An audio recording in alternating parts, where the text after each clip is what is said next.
watt Mas. Nah, ini ketemunya segini ya. Berarti ini kan sudah sesuai dengan PSU yang di atas teman-teman. 562,5.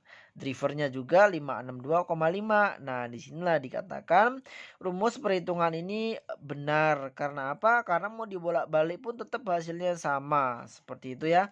Terus kita cari daya reaktifnya. Apakah sama dengan daya reaktif PSU? Nah, ini wajib sama juga ya teman-teman ya.